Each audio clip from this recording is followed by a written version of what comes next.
The most valuable currency you have in the relationships you have, your friends. In my opinion, she's burned every bridge she's ever been associated with. Whether that's Turning Point USA, whether that's the Daily Wire, whether that's PragerU, Charlie Kirk, Steven Crowder. I don't know what's going on even in this room, but it's not like we're loving what she's doing these days. I'm asking you a serious question. Who are her friends at this point? Well, to me, she's very lonely. No, I think she's very close with Tucker. I do think she has. How many more can you name, though? Other than Tucker, yeah. Genuine question. I'm not trying to throw her under the bus. Who's Candace's friends? Who are her allies? Can we name a name? Anyone?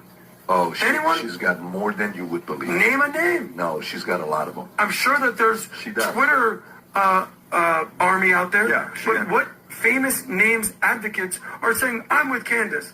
Tucker, maybe? Why was Champion Style TV deleted? No, I can't name one. First thing I'd like to clarify is I have never been friends with Steven Crowder. I just feel like that is really not good dirt to throw on my name. I just have better intuition than that.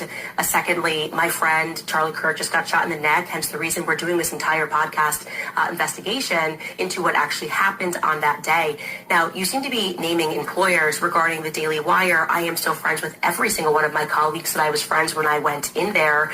And yeah, when you leave a job, you don't tend to hang out with management on your way out. So I'm not sure what you're referencing here. If you mean that I am not one of those basic bitches who needs to post every second when I'm hanging out with people so that people think that I'm cool and I'm surrounded by individuals, you would be right. Because I'm a person who grew up on Kanye West's music, and it's so funny that I was blasting his early music, one of his first songs, All Falls Down, and he speaks about this.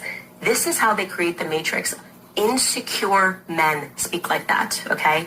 They want people who are insecure to allow terrible things to happen because they say, well, you can hang out with me. You can hang out. All you have to do is not talk about the Epstein files, and you might get invited to Mar-a-Lago. Don't you want to be invited to Mar-a-Lago? Don't you want to go to Mar-a-Lago? Then why don't you look away when we talk about children being abused? It's so weird.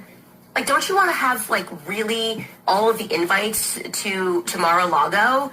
And you can hang out and get dressed up and hang out with cool people in Hollywood if you just look the other way when children are being abused. This is that mentality, okay? It's disgusting, it's gross, but more importantly, it is insecure. So I want to remind you guys that your real friends do not need to be famous, okay? My best friends are not famous, and you should be close with your family. You should have real value in your life. Part of the Matrix requires you to have this sort of instinct to think celebrities are cool and that they glitter and they're golden. The majority of them are pretty effed up and drunk. That's the reality.